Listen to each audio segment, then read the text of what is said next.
Hey, what's up semuanya, masih di channel QWERTY Komputer, masih dengan gua Chen. Video kali ini gua ke bagian keyboard dari Digital Alliance, yaitu DA-MKR. Nah, buat kalian yang lagi nyari keyboard 65% biar meja kalian nggak terlalu clutter atau terlalu sesak ya, bisa jadi keyboard ini cocok dengan kalian. Jadi buat tahu apa aja kelebihan dan kekurangan dari keyboard ini, tonton dari awal sampai habis biar kalian nggak ketinggalan semua info-info mengenai keyboard ini. Dan sebelum gue mulai videonya, gue mau menginfokan setelah gue lihat YouTube analitik gue, yang nonton video gue itu rata-rata 80%-an itu belum subscribe. Jadi tolong jangan cuma ditonton, klik tombol subscribe juga kalau belum dan aktifkan tombol lonceng biar kalian nggak ketinggalan konten-konten yang nantinya gue upload. Dan itu akan sangat membantu gue biar gue lebih semangat untuk bikin konten buat kalian. Dan ini juga ada sosial media gue dan sosial media QWERTY Komputer di sini. Silahkan follow kalau belum.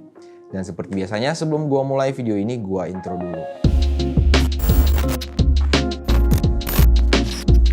Nah, yang paling pertama yang gue bahas adalah desain dari DA-MKR. Seperti yang gue bilang tadi, keyboard ini mempunyai layout 65%. Ada 68 tombol pada bagian keyboardnya, yang pada bagian baris kanannya ini ada page down, page up, dan juga delete, serta ada tombol panah. Jadi buat kalian yang bergantung dengan tombol panah, keyboard ini ada tombol panahnya.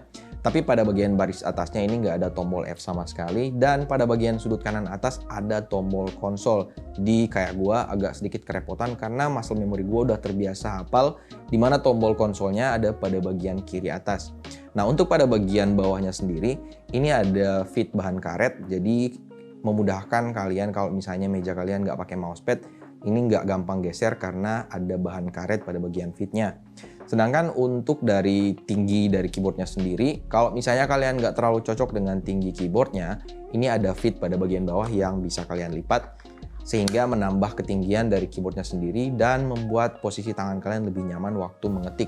Nah, selebihnya untuk desain dari keyboard DA-MKR ini mungkin bisa gue bilang normal aja ya, nggak ada beda yang signifikan dengan keyboard layout 65% yang lainnya. Cuman yang mungkin ada sedikit beda di mana pada bagian depan samping dari keyboardnya sendiri ini ada branding DA Gaming dan juga pada bagian bawah ada tulisan MKR. Selebihnya sama aja dengan keyboard layout 65% yang lainnya. Nah, poin berikutnya adalah spesifikasi teknis dari DA-MKR. Keyboard ini punya 68 tombol yang udah all anti ghosting, menggunakan switch OTEMU yang dikasih pilihan OTEMU Red, OTEMU Blue, dan OTEMU Black. Diklaim udah tahan atau punya umur 50 juta kali klik. Nah, keyboard ini bisa dikoneksikan menggunakan dua mode. Yang pertama itu mode kabel, Type C to Type A, dan mode Bluetooth. Mode Bluetooth-nya sendiri ini bisa dikoneksikan ke 3 device atau punya 3 slot ya. Tapi sama sekali nggak punya USB dongle. Untuk Bluetooth-nya sendiri, ini udah ketanam langsung di dalamnya tanpa menggunakan USB Bluetooth dongle. Nah, karena menggunakan mode Bluetooth otomatis harus punya baterai. Jadi di dalamnya ditanamkan baterai dengan ukuran 1850 mAh. Keyboard ini nggak punya fungsi makro ataupun punya software. Jadi untuk customize-nya cuman lewat kombinasi-kombinasi tombol pada keyboardnya sendiri yang nanti gua jelaskan di bagian belakang biar kalian lebih paham. Berikutnya adalah build quality atau material yang digunakan pada DA-MKR. Nah, untuk frame bagian bawah memang masih menggunakan bahan plastik ABS. Sedangkan untuk frame bagian atas yang diletakkan pada bagian belakang atau bagian bawah dari keycaps-nya ini menggunakan frame berbahan metal. Nah, untuk keycaps-nya sendiri ini menggunakan bahan double injection, sehingga kekurangannya membuat dimana lampu RGB-nya ini kurang terang atau kurang vibrant, khususnya dengan pilihan berwarna hitam seperti ini. Jadi kalau misalnya kalian pengen keyboardnya punya lampu yang terlihat lebih terang, gue saranin ambil yang warna putih. Berikutnya untuk rattle dari keyboardnya sendiri, menurut gue ini bisa dibilang minim banget. Kalau gue coba goyang, bisa dibilang hampir nggak kedengeran ada suara rattle dari bagian keycaps-nya. Jadi bisa gua bilang stabilizer dari tiap keycaps yang dipasang pada DA-MKR ini udah oke banget ya.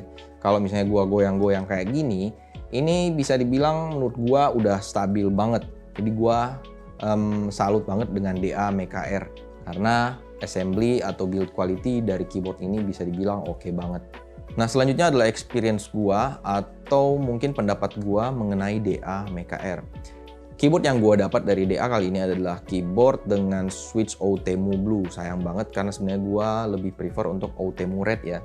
Tapi nggak apa-apa. Kalau misalnya kalian tanya untuk switch Outemu Blue, ya seperti biasanya punya clicky, feel clicky, tactile, dan punya suara yang agak cukup berisik. Tapi mungkin buat kalian yang suka, ini bakalan cocok-cocok aja ya. Tapi kalau misalnya kalian pengen keyboard yang agak silent, gue saranin untuk ambil Outemu Red atau Outemu Black-nya. Dan untuk keycapsnya sendiri pun ini menurut gue udah enak juga ya. Sayangnya untuk finishingnya ini agak cukup glossy. Jadi buat gue sendiri dimana tangan gue yang agak cukup berminyak dan sering keringetan, ini bisa sangat-sangat mengganggu untuk estetikanya.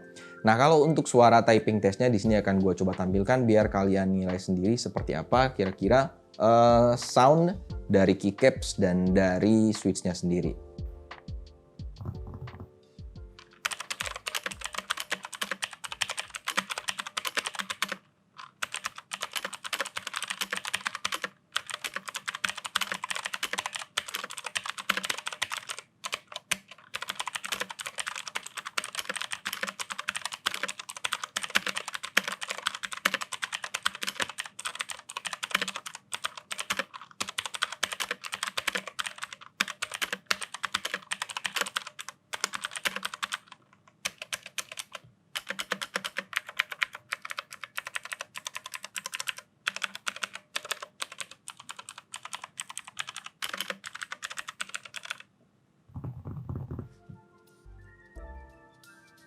Nah, keyboard ini saat ini dijual dengan harga 549.000 oleh Digital Alliance di official store-nya di marketplace.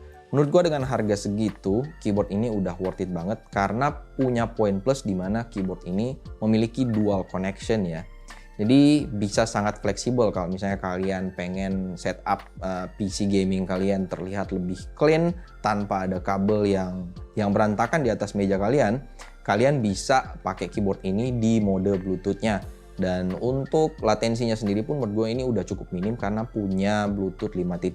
Jadi bisa dikoneksikan ke Bluetooth 5.0 agar supaya latensinya semakin minim. Tapi ada beberapa hal yang menjadi keluhan gue mengenai keyboard ini. Dimana sebenarnya gue lebih seneng kalau misalnya untuk colokan USB Type-C-nya ini bisa ditaruh agak ke dalam agar supaya kabelnya bisa kita arahkan ke bagian pinggir. Jadi ada bagian alur kabel manajemennya yang bisa ditambahkan pada bagian bawah agar supaya kalian yang mau pakai atau gua ingin pakai ke mode kabelnya bisa diatur bagian kabelnya ini keluar ke bagian pinggir kiri atau bagian pinggir kanan. Karena saat ini untuk colokan USB Type-C ini ada pada bagian kanan. Jadi kalau misalnya PC gua ada di sebelah kiri, kabelnya agak cukup belepotan ya menurut gua. Jadi gua lebih seneng kalau misalnya desain colokan USB-nya ini agak masuk ke dalam dan ada punya alur untuk kabel manajemennya. Dan selanjutnya yang menjadi keluhan gua adalah dimana kalau ingin kita koneksikan ke mode Bluetooth-nya bisa dibilang agak cukup repot ya menurut gua. Karena ada beberapa langkah yang harus kita lakukan, mungkin bisa dibilang ada sekitar 5 langkah ya. Jadi harus dikoneksikan dulu kabelnya ke device yang ingin kita gunakan, kemudian dinyalakan, pencet Fn dan R sekali, cabut kabelnya, kemudian search di device untuk MKR-nya, tekan Fn dan salah satu tombol antara Z, X, atau C, baru kemudian keyboard ini bisa terkoneksi dengan device yang ingin kita koneksikan tadi. Jadi bisa dibilang cukup repot ya menurut gua. Selanjutnya adalah di mana DA menempatkan informasi mengenai tombol-tombol functionnya ini cuman di bagian manual book dan di bagian packingan dusnya. Di mana biasanya kedua item ini atau kedua barang ini sering banget hilang setelah kita beli ya. Jadi gua saranin buat kalian yang mau pakai keyboard ini, kalau bisa ini jangan dihilangin karena banyak banget informasi yang mungkin kalian butuh untuk waktu menggunakan keyboard ini. Seperti misalnya contoh untuk mengganti lampu atau pola dari RGB-nya, informasinya hanya ada pada bagian manual book dan pada bagian dusnya. Untuk tombol-tombol kombinasi juga seperti contohnya misalnya insert ataupun print screen, scroll lock, pause, home, ini ada di sini tulisnya. Jadi untuk print screen ada Fn plus U, scroll lock ada Fn plus I. Jadi kalau misalnya kedua ini hilang, kalian agak mungkin bisa bingung ya untuk scroll lock itu pencet apa. Kalau gua saranin mungkin DA bisa ditaruh di bagian belakang ini aja. Mungkin bisa ditaruh di bagian bawah branding MKR-nya agar supaya kalau misalnya kedua barang ini hilang, kita tetap bisa tahu tombol-tombol kombinasi yang nanti kita gunakan itu seperti apa ada di bagian belakang sini. Ya, dan mungkin itu aja keluhan gua mengenai keyboard ini. Tapi kalau misalnya ditanya apakah keyboard ini worth it atau enggak di harga 549, seperti yang gue bilang tadi, gue merasa keyboard ini masih cukup worth it karena mempunyai koneksi yang bisa lewat kabel dan juga bisa lewat Bluetooth ya. Dimana untuk fitur seperti itu harga 549.000 menurut gue ini sangat-sangat worth it. Dan informasi terakhir yang ingin gue sampaikan ke kalian yaitu dimana saat ini Digital Alliance lagi ada program dengan nama DA Royalty Reward. Jadi kalau misalnya kalian beli produk DA atau produk Digital Alliance, kalian bakal lihat ada kertas ini di dalam packingannya.